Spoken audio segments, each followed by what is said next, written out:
On this episode of Mythbusters, Mirror, Mirror on the Wall, How many of me can you stand? Adam sheds some light on the tale of a 2,000-year-old death ray. Oh, look at that! A story you can't turn your nose up at. The Mythbusters get themselves skunked in the name of science. I think it's working! And Adam and Jamie have bulletproof materials in their sights. Who are the Mythbusters? Am I missing an eyebrow? Adam Savage. I reject your reality and substitute my own. And Jamie Heineman. Quack, damn you. I wouldn't say Jamie's an evil genius. Between them, more than 30 years special effects experience. When will the fun ever stop? They don't just tell the myths, they put them to the test.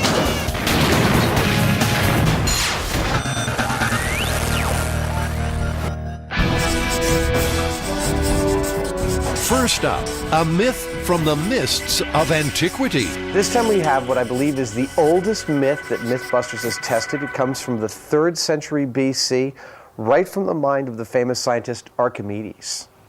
And the idea is that Archimedes apparently utilized the sun's energy and mirrors to set fire to enemy ships during the Punic Wars. Making a solar-powered weapon? Sounds right up the Mythbusters alley. Well, haven't people speculated that he got his warriors to use their shields to create the mirror? Absolutely, that's one of the main theories, and it is the very first theory that we're going to test, and that is ancient bronze shields. The plan: use sheets of bronze to focus the sun's rays on a Roman warship and see if they can set it on fire. Anyone spot the wrinkle in the plan?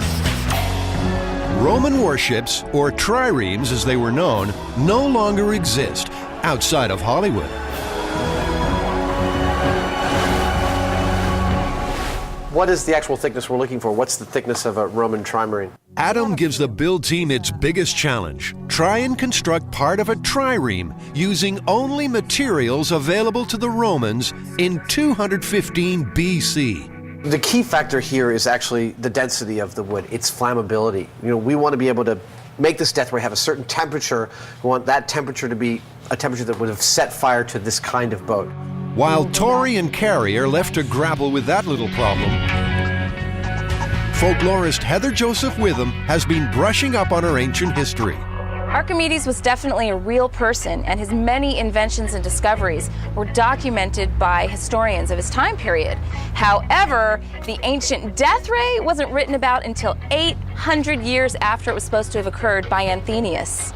Therefore, this story has been debated ever since. Adam and Jamie have found some bronze. What do you think? Think I can set fire to a boat with this? Well, if we get enough of them, yeah. It's pretty bright. I can feel the heat on my face from it. Ow, hurts my eyes. You like doing this, don't you? I'm really enjoying it. Unfortunately, the price tag's even more dazzling, so Adam might have to rethink the plan. So, Tori, this is actual bronze. This is the most ancient material we're testing, and Archimedes definitely would have had access to this. He decides to test a range of materials to see how they reflect both visible light and heat. How many of me can you stand? Armed with a light meter and a laser thermometer, the guys turn the spotlight on bronze, a bronze-colored plastic called mylar, aluminum, and an ordinary household mirror. So it's reading 111. It's reflecting twice as much visible light, but like 30% less infrared. Right. I have no idea what that means, but it's fascinating. Archimedes was actually onto something. I mean, the bronze and the aluminum gave us the highest reflectivity of infrared light. But we still don't know whether infrared or visible light is more important at this distance, so I think we need to move this experiment to a bigger scale. I think you need to go outside and start running some tests. I think that's a really good idea. How's the Roman trireme coming along? Slowly. I've been geeking out and reading too many books and totally forgetting about the experiment and just trying to actually make a Roman trireme, so I will go back. That'll be much easier. They don't have to build an entire vessel, just a section of the hull. We're ready to get our wood. This was where the siege took place. Greeks hanging out right here, trying to keep Sicily. And these Roman battleships trying to come in and take it. What was that about geeking out, Carrie? We're building a Roman tree rim. Okay. I was wondering where you keep your wood from 200 BC. Triremes were made from a type of European pine. Wouldn't you know it, these guys are fresh out. Let me show you what we normally recommend for triremes.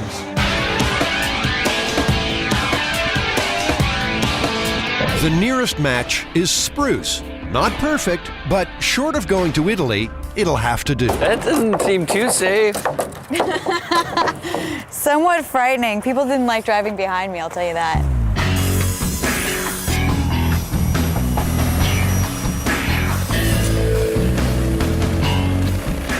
At the same time, the Trireme team work on their best Adam and Jamie impressions.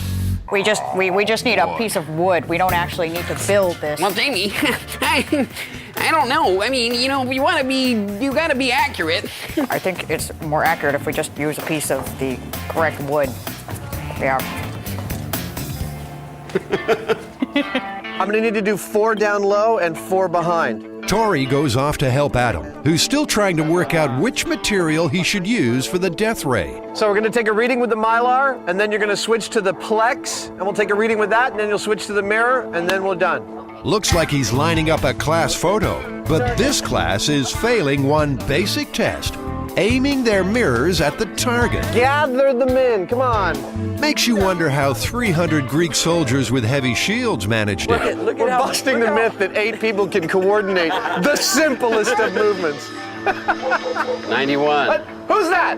One thing is certain, Bronze over just a couple of feet is more efficient at transmitting thermal energy, but over 30 feet, glass is far more efficient because it's a much more focused beam. And the bronze is just as polished as you can make it, it's still somewhat diffuse. but Adam, the ancient Greeks didn't have flawless glass mirrors, did they? I kind of got it wrong, actually. They had access to making very polished mirrors by coating their bronze with silver and mercury and getting highly polished mirrors. So we're actually going with something very close to technology that was available to them. Jamie, you're not on the target.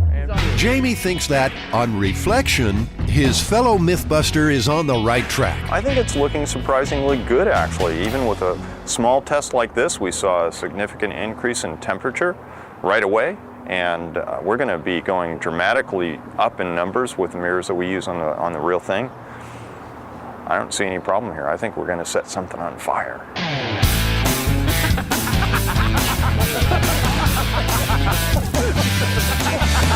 I'm looking forward to this because, this is yet another common object, an everyday household object that's put to some kind of really destructive use, which is sort of fun somehow. Gotta worry about that guy. Good times. Later, we'll see if Adam can turn a bunch of mirrors into a death ray.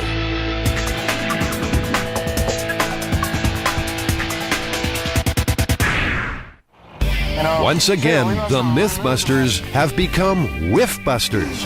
First, they had to get the stench of decomposing pig out of a Corvette. Now, Adam and Jamie want to find out, how do you remove the fetid funk of a skunk? So back during the Great Depression, when you were growing up on a farm in Indiana, did you ever get sprayed by a skunk? Well, actually I was, but it was just a little bit, and so it almost doesn't count. I did, however, experience close up what it was like handling a pet that had been sprayed thoroughly by a skunk, and I tell you, it'll make you lose your lunch. The plan is simple and extremely smelly. Adam and Jamie will find a skunk, get it to hose them with its caustic cologne, then try to get rid of the smell using a bunch of time-honored home remedies, including tomato juice, beer, and feminine hygiene products. They need to build a decontamination shower and a pool for the runoff. I'm afraid of getting sprayed and, vomiting right in our cleaning pool. And then, I don't know what to do after that. These guys have created special effects for dozens of movies and TV commercials. So building a shower cubicle and a black plastic pool is a no-brainer. I can see right through that. Although they haven't given much thought to privacy.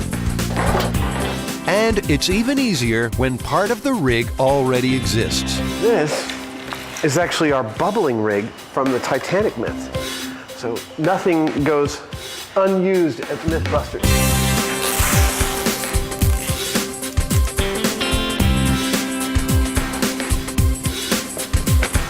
Look at that, pretty as a picture. Your very own decontamination chamber. So you want to hand me the hose over the top?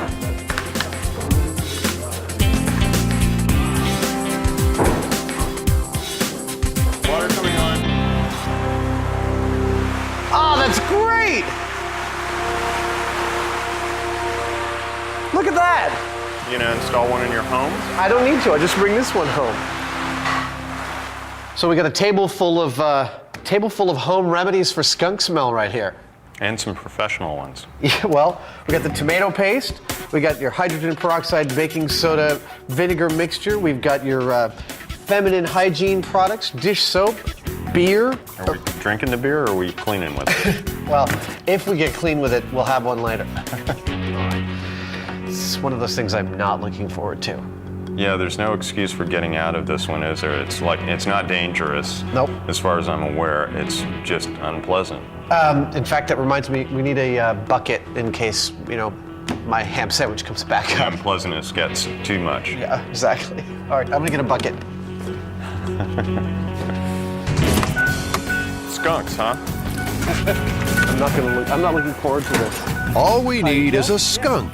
Enter the guys from Critter Control. Jeff wrangles nuisance wildlife for a living, and skunks are high on the list. Amazingly, he has never been sprayed. But I mean, it's an occupational hazard, so you must know some of the many old wives' tales about how to get rid of the smell of a skunk. Well, yeah, there's one with the hydrogen peroxide and baking soda and liquid dish soap. That's probably pretty good for pets. Now, the most famous one that we've all heard all our lives is, of course, tomato juice. Can you tell us about that? Well, if you like red dogs, Until I'm wearing clothes that were bought by the production, I'm going to stand over here. That cage will stay somewhere dark and quiet while everyone prepares to do battle with the putrid smell. Does he look happy? The crew's taking no chances. It's wall-to-wall protective suits and nose plugs. Okay, I think I'm ready. Our stars, however, are going for a more relaxed, outdoorsy feel. For some reason, I realize that we're going to get sprayed by a skunk somewhere in the very near future. But what I'm thinking about more is, wow, I'm just about to have gallons of tomato sauce poured all over me. Is that appealing? No, not at all. Adam, if that's what's worrying you, you obviously never had a dose of ode to skunk. They used to live behind my house where I grew up, and I definitely smelled them a couple times this summer and saw them all the time, but I've never actually been sprayed. Skunk musk is secreted in 2 grape-sized glands at the base of the tail and can be aimed with deadly accuracy over several feet. The noxious liquid is made up of a rancid recipe of chemicals called thiols. Thiols are the compounds that cause decomposing flesh and feces to smell bad. Thiols are activated by water molecules, so trying to wash out the skunk smell only results in more skunk smell. It's the kind of thing that you really have to experience to understand the problem. My vote is going to go for the home remedy of hydrogen peroxide, baking soda, and dish soap. I think that probably has the highest chance of actually neutralizing the smell on a chemical level and cleaning it off my body. I'm also curious about the commercial stench remover, skunk remover, because, it's guaranteed. And so it ought to work. Okay, it's time for our guest star to kick up a stink. What's the typical trajectory? They lift their tail and then it kind of, does it come up? Tail. Yeah, I mean, they'll aim. They'll aim. And you'll tell when they're being threatened. Yeah. They'll start pouncing with their front feet. That's okay. a warning. Hey, I haven't asked this before, but does their scent burn when it hits your skin? No. Okay, good. Oh, God. Now, come on, you got to stay near his, business end. You'd think it wouldn't be too difficult, getting a skunk to fire off a couple of rounds. Jamie and Adam are primed for a point-blank blast of malodorous musk. But this skunk is remaining calm, cool, and collected. Have you ever had a skunk spray in a cage? Is there something that, What you want to do is probably get your hand moving behind. in front of his face? Well, behind, yeah, so you can see it. Watch out, everyone, I've got a loaded skunk. This is how you hypnotize a skunk. Come on, bud. Come on, left eye, bud. Jimmy, I think you should start singing. You know, they say never work with children or animals. These skunks hate the sounds of industry. The Mythbusters are trying everything. Hammers, drills, drives them crazy. But there's not even a single squalid squirt. Do we have another skunk? We ended up with one of those friendly skunks. We had a bit of a letdown, you know. We got ourselves all psyched to get skunked. We managed to find Buddha reincarnated as a skunk. It was like we couldn't do anything to get him to go. Nothing happened. What are you gonna do? You know, we couldn't hurt or even seriously harass the poor thing. Hey. Well, it doesn't work. Can we go now? The reluctant skunk actually foiled our attempts to get sprayed the other day. What's on the agenda now? What do we do? Well, we've got 2 more skunks coming, and you know, one can only assume that sooner or later we're going to get one that works. And just in case that doesn't work, we have a backup, which is odeur de skunk. It's synthetic skunk. But it's the same stuff as the skunk scent? It's chemically identical. Smells like it to me from here. Oh man, I might lose my lunch today. So there's just no way we're escaping getting sprayed. Nope. We're going to stink no matter what. All in the name of science. Adam and Jamie have a table full of products that are supposed to bust the stink of skunk. But they need a skunk with more spunk. The Critter Control Man returns. Hey, you got a couple of stinkers for us? Well, today? I got one. Yes. You got one? It's a female. All right. I think it's smaller. Ready? Hey. The boys go into their skunk scaring routine. But once again, unbelievably, they come up smelling of roses. Well, Jamie, once again, we've proved something radical on Mythbusters, that skunks apparently don't spray and you can't turn them off. It's possible that this little girl's out of ammo. A skunk's scent glands hold about a tablespoon of musk. When the tank's empty, it can take up to 10 days to produce more. Time to sample the synthetic smell. Distilled disgust. Vials of vile stench. And it's not even out yet. These are actually sealed glass little things, huh? I believe. Yeah, I believe they are. Well, I'm as ready as I'll ever be, which is not that ready. Christine won our competition to become a myth turn. Right now, she's probably wishing she hadn't. oh yeah, there's a big wet spot right there. Oh, well, rub it in, of course.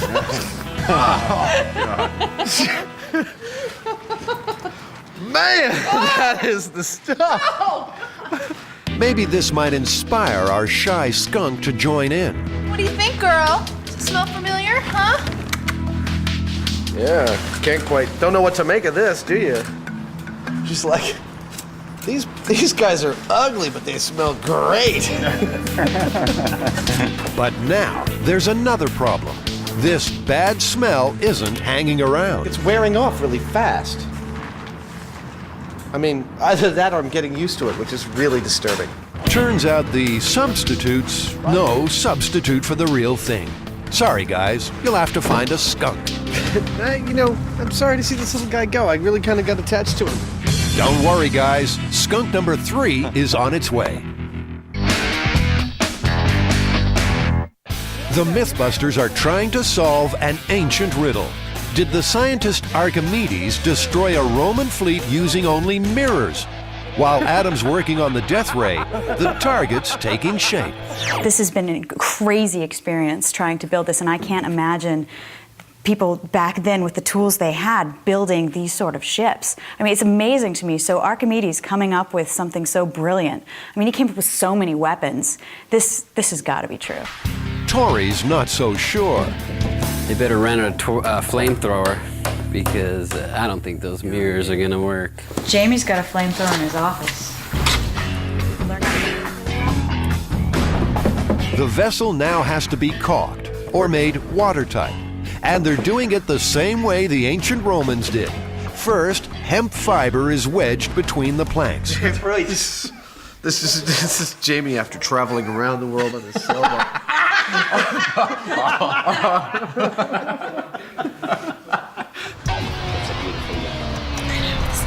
Freaks!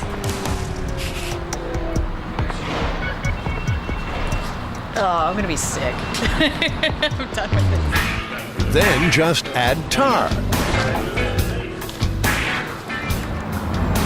And finally, we cover the raw wood with the beeswax to preserve it from the seawater. Hemp, tar, and wax.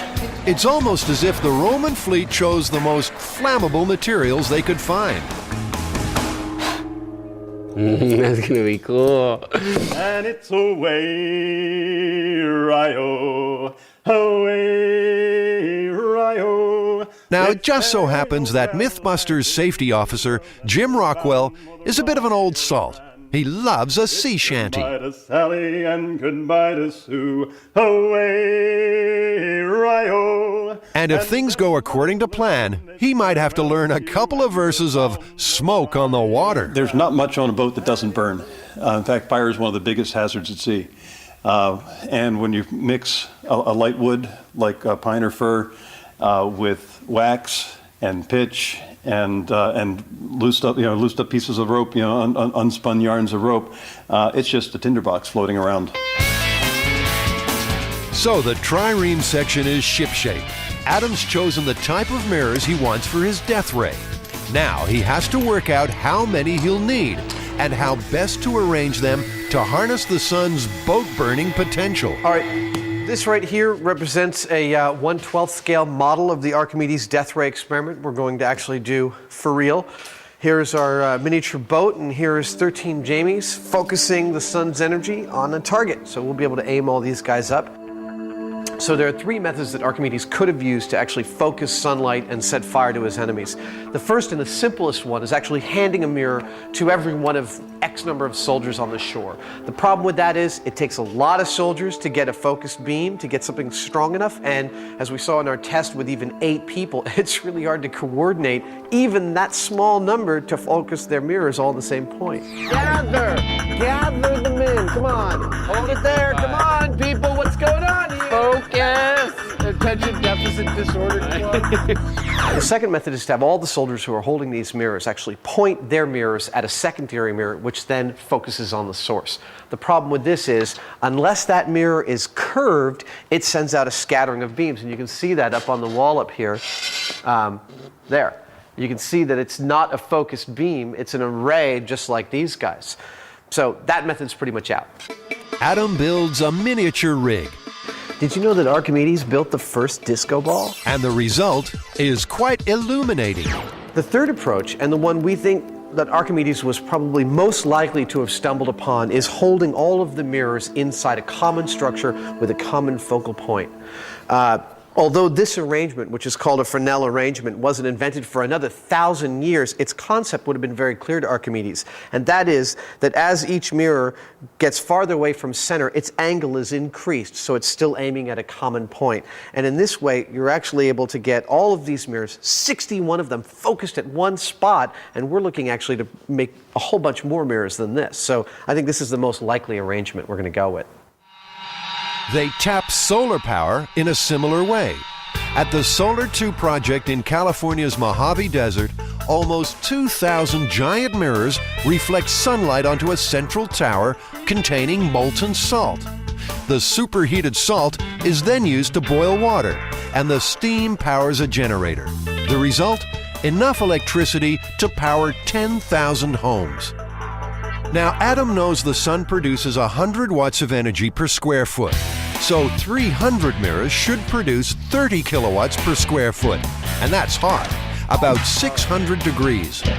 How many mirrors have we got so far?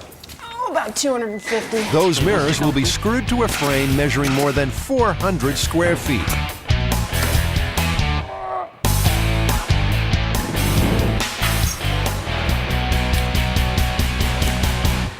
This is actually my depth gauge, so I can focus the mirror array from behind it.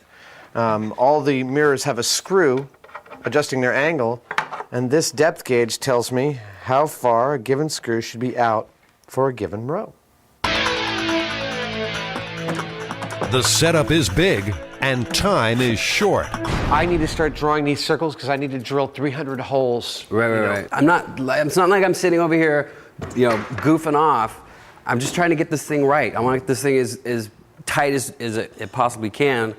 But I understand we only have, another day and a half to finish this. So. Oh no, we have 4 hours to finish this. We have tomorrow to install it.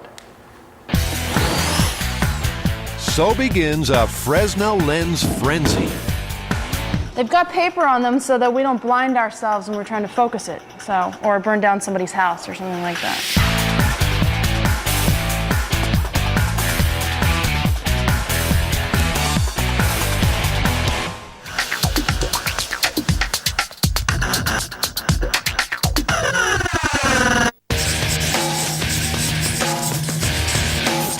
Adam, this looks like a small one, but a fun one. Oh, lots of fun.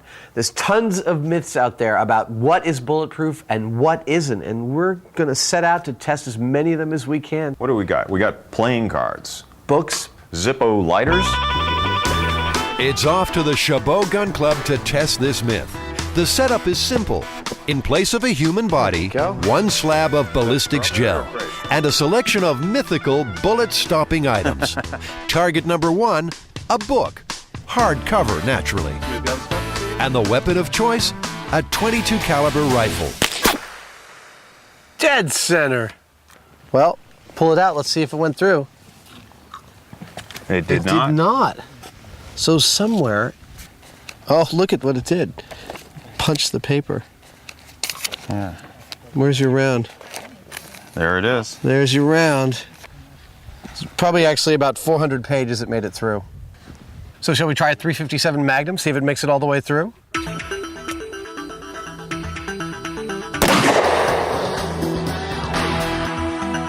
I even hit it? Over the top. Over the top. Well, that's pretty lame. Another round. This test reveals Adam would struggle to hit the side of a barn. From the inside. Oh, I think it's your turn, sir. I can't seem to hit that damn thing. Okay.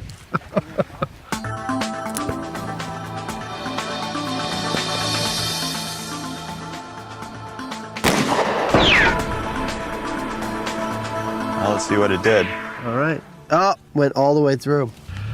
Okay, so a book won't stop a .357 Magnum, but I've never considered a book to be really body armor anyway. Our next target, a deck of cards. The Joker gets another chance with the .22. We're going hot, eyes and ears. good shot, Adam. Thank you, Uncle Jamie.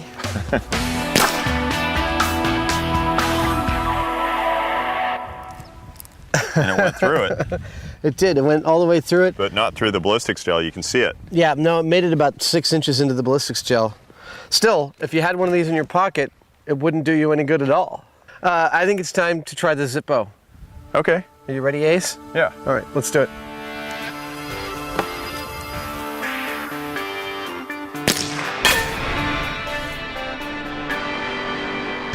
Looks like you hit it pretty good. Books, cards, lighters. None will stop a bullet. Now, Adam and Jamie want to put another myth in the line of fire. And this one's a little closer to home. Every time the Mythbusters have made something go bang, they've done so from behind the safety of a high-impact resistant plastic screen. But how safe were they? Were the Mythbusters living their own myth? There we go. All right, ready. Yeah, well, last season, Jamie, we protected ourselves from a whole bunch of our experiments using this 1/4-inch polycarbonate, which you told us all was actually bulletproof, and it's not. I don't recall it that way. You know, that was 1/4-inch polycarbonate, and I never said that 1/4-inch was bulletproof. Oh, I believe that the very next cut in this segment is you saying bulletproof from last season. It'll stop a bullet, it'll stop all sorts of shrapnel, and I just love this stuff. Well, not exactly. It'll stop a bullet. Well, what were you thinking? It can't stop a bullet, so it's not bulletproof. That plastic is a bulletproof plastic when it's used in appropriate thicknesses and arrangements. Anyway, we've got a sheet up there of what we had in our blast chamber, and we're going to fire some bullets at it and see how bulletproof it actually is. So our first shot is going to be at the 1/4-inch polycarbonate. Yep. And we'll see what it does. You know, it most likely, my guess is it'll shatter. Well, and that's why I think you should take the first shot, farm boy, and show us how bulletproof it actually is. So, all right. Have at it. To test the stopping power of their blast screen, they'll use the 22. Did you miss it? It looks like it. Oh, look at that. Yeah, the bullet went right through.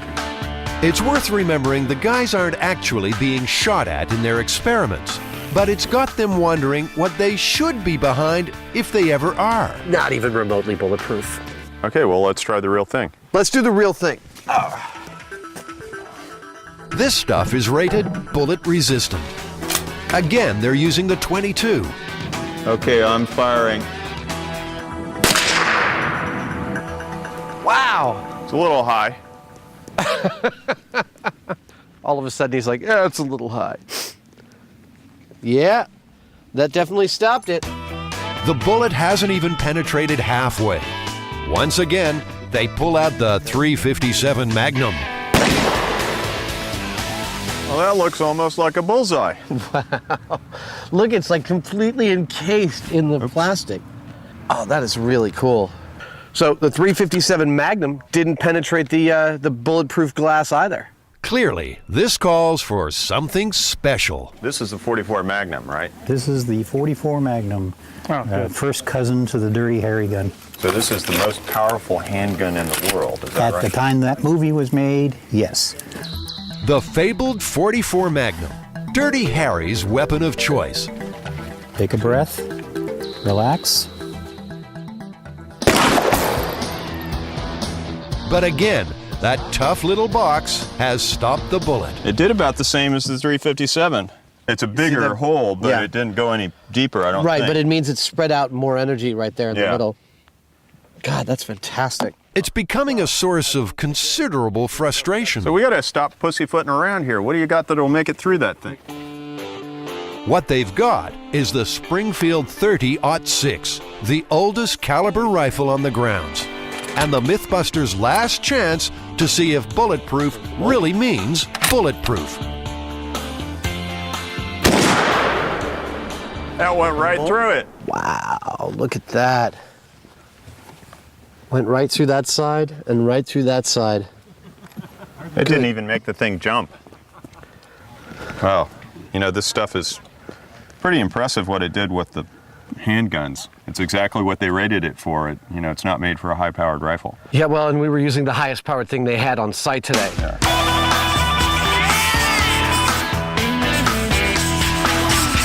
Well, we lined them up, we knocked them down, and we fired some big guns. What turned out to be bulletproof or not? Were playing cards bulletproof? Nope. Were books or Bibles? No. A Zippo lighter? No. And last year's blast chamber? No. So polycarbonate itself is not inherently bulletproof. It has to be laminated in a whole bunch of sheets, specially, and be really thick, right? Well, polycarbonate itself is not used as a bulletproof plastic. It's got to be laminated and specially put together as a bulletproof product. And it's actually just bullet resistant. So it depends on the circumstances whether it's going to resist the right bullet at the right time. Right. And all these other household objects and things that are supposed to stop bullets and famous stories about them stopping bullets, wrong, wrong, wrongity, wrong. Rollity wrong? Wrongity wrong. You said rollity wrong. I did not. The challenge sounded simple. Get sprayed by a skunk and test a batch of home remedies for removing the smell. Trouble is, the Mythbusters just can't get sprayed. What we want is a little bit of this. This skunk's from a different supplier. Do you have some advice about the best way to bounce off a skunk? I mean, we think we've tried everything. I'll tell you, I have not found it difficult. All you got to do is expose that thing. Right now, it's covered, and when you take that off, it's going to feel threatened. So you think we're going to get sprayed? Yeah, absolutely. I'd be shocked if you didn't. Well, Regan, prepare to be shocked. That is a really good bark. Maybe it's just the wrong season for skunk spray. I've never seen it happen this It's way. incredible. I mean, It this is third time. There's only one option left. Let the skunk out of its cage and see if it will spray when cornered in a confined space. Thanks for putting it in the women's bathroom. Hey, oh my God, look out, look out! Trying to loosen him up. Oh, he squirted. Yeah, he definitely squirted. Yeah, I can You smell it? Bad. Oh, man. And finally, Squirted my shoe. The only thing I didn't want him to squirt, he squirted. Come on. never seen anyone so happy to be skunked. Finally, we smell foul. I'm totally psyched. Oh,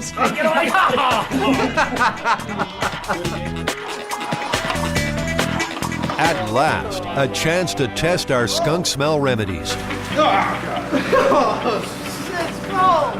Remedy number one, an old-time favorite, tomato juice. Jamie, marinade. Wow, this is like performance art. Now, not only do they stink, they're pink.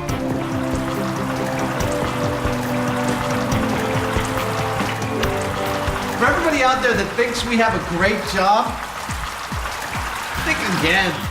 Mythbuster builder Scotty has volunteered to be the nose that knows. You smell like a Bloody Mary. Woo! No, that's not skunk. You know, I can't really tell for sure. I mean, Scotty didn't smell anything on us, and we got sprayed, so, you know, it seems like it must have done something. Yeah. The problem is, for this experiment to work, Adam and Jamie have to be re-skunked after each test. But this little critter isn't giving up any more juice. Maybe the sight of Adam and Jamie in their underwear sent it into shock. Oh, the cage never seemed so good. So it's goodbye to Regan and his skunk, and hello, Plan B. It's so hard to get the skunk to spray. I mean, we feel relatively fine now, but the bathroom where we had the skunk, it reeks. So I think we ought to finish the test in here, use some of our substances in here, and see what we can clean up. Beer. Will beer de-skunk, or will it be debunked? What are you doing? You're spraying it all over the floor. That's going to help. You start at the top and you work down. It's hard being Jamie sometimes. Humans are very sensitive to thiols, the chemicals in skunk spray. We can detect them in minute quantities, parts per billion. In fact, a sulfur thiol is added to odorless natural gas, just so we can detect leaks. Smells like the men's room in a dive bar. Yeah, but like a dive bar frequented by skunks? Got that skunky beer smell. It's skunky though still? It's slightly skunky. The beer hasn't helped. The beer covers it up a little bit.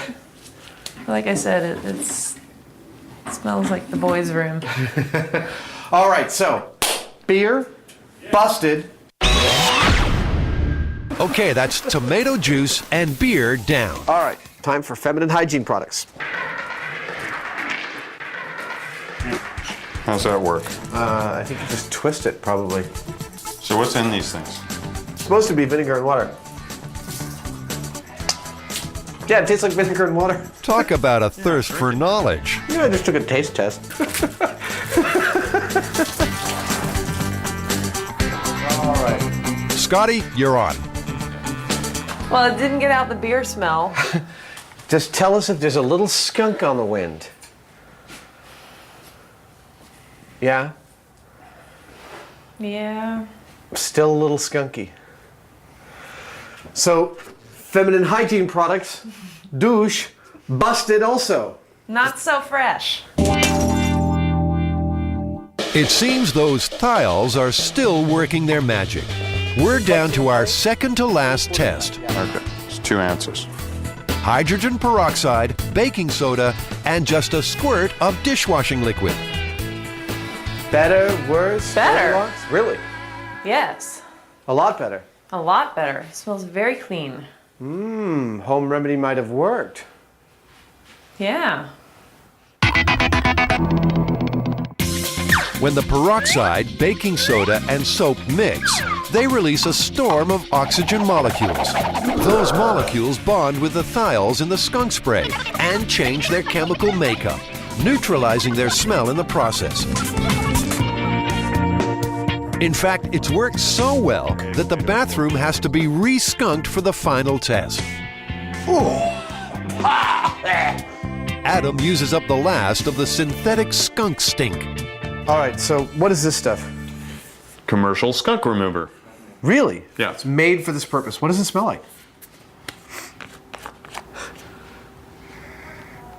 It smells fruity. It smells orangey. Makes me kind of thirsty. Let's go for it. It reeks in here.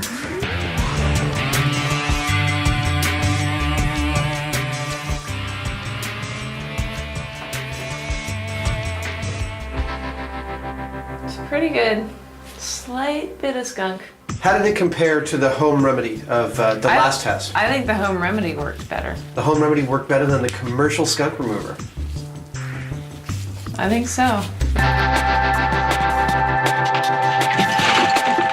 I think we've created another myth though here, Jamie. That skunks won't spray Mythbusters? Exactly. I'm ready to walk through the woods with impunity now. Skunks, look out!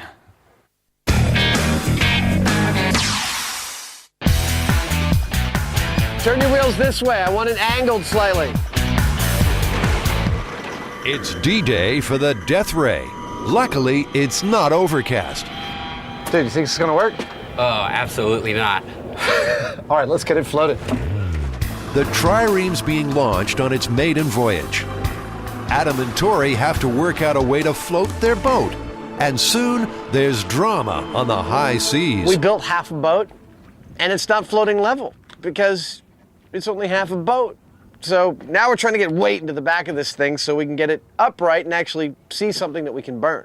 I can't believe we didn't think of this. I mean, there's an entire crew full of idiots here, and me included.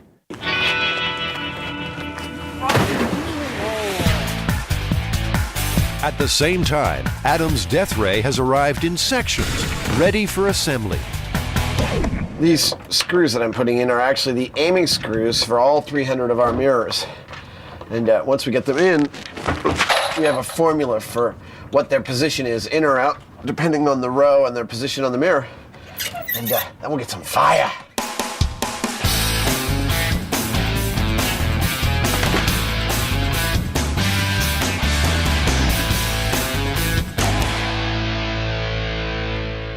So, we got the mirrors down, frame's almost done. We're gonna bring the forklift around, lift this puppy up and see if we can't put our sad little boat out of its misery.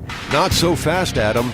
Jamie's arrived on the scene, and he's not happy with the waterlogged warship. Adam's job of securing the boat sucks. Now I've got to fix it, and I don't think it'll be that big of a deal, but it's sort of a pain in the butt. The tide's coming in, we have no time, and this ain't a boat, it's sort of a pile of wood. Jamie, you know, you're gonna put a lot of load on the center of the barrel. Yeah, you had your chance. Let the guy that actually knows a thing or two about ropes and boats do his work and lead to the ocean. If our Phoenicians couldn't build a sufficient boat, it's not my fault, all right? No, you were the one that dumped the bag of sand. I'm backing off. All right. Skipper Jamie goes to work with a little help from his first mate, Christine. I have a job for you. But she's a bit of a landlubber. No, I need you to stick your hand all the way under there and grab that rope.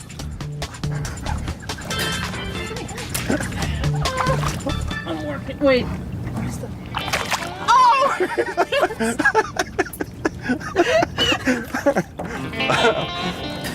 Sorry about that, I couldn't help myself. The trireme should now stay afloat long enough to test the death ray.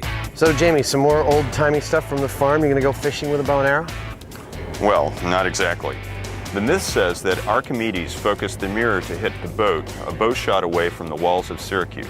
Realistically, Jamie, we've made this entire thing, and all the math is to aim about 60 feet away, so if you can, just try and not shoot much farther than 60 feet, okay? All right. All right, let's see what it does. Okay.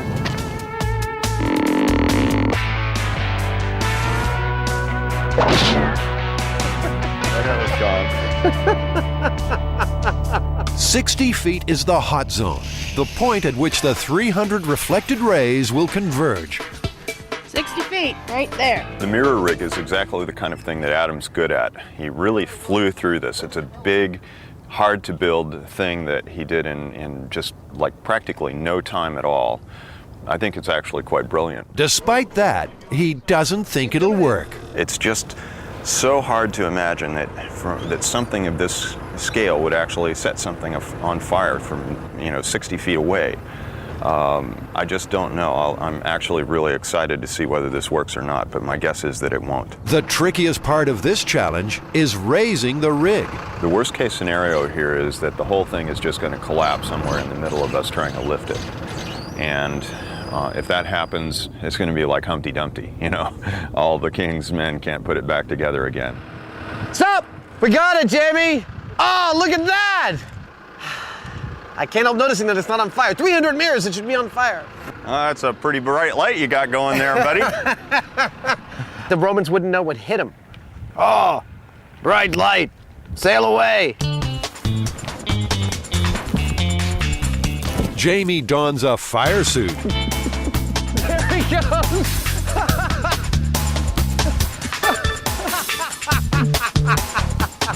And bravely wades in to take a temperature reading. What's the temperature, Jamie? It's about 150. 150? Give it a minute. 200 degrees. Now, the highest temperature we seem to be reading on the boat right now is about 200 degrees. That's just about 400 degrees shy of ignition temperature. Even so, the wax is melting.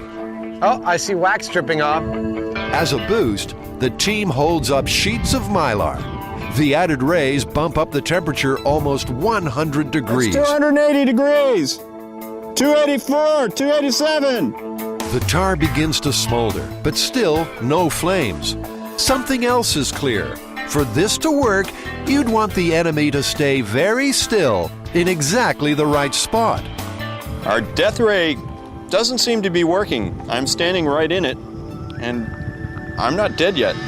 Despite Adam's best efforts, the beams just aren't concentrated enough. Instead of meeting at a single point, the 300 rays are scattered across the entire structure. The sun's energy is diffused. I don't think we're going to get anything better than this. I mean, even if we moved the whole mirror, which I'm not sure it would survive, and get into the sun, we're not going to get instant ignition on this. I think we should call it quits and go for the flaming arrows. Oh, well, nice try, Adam.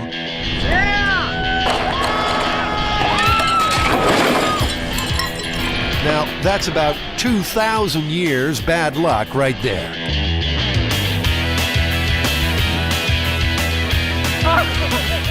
Not sure you'd want these guys defending against the invading hordes. This is harder than it looks. Molotov cocktail, anyone?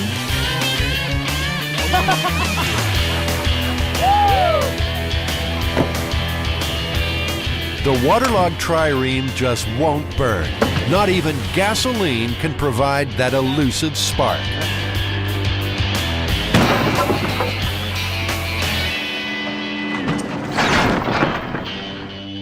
It's busted. I mean, from a purely practical standpoint, this myth is 100% busted.